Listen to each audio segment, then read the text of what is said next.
Let's practice. Write A or N before each word. A swan. An apple. A cat. An ice cream.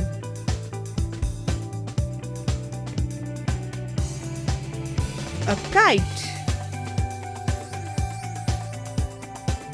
An owl.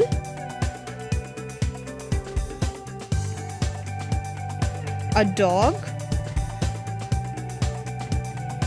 An egg.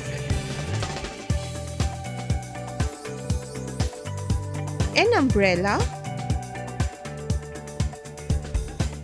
A ball.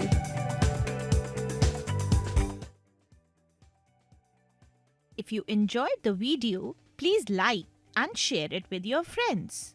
Do not forget to click the bell icon to subscribe for more such fun learning videos.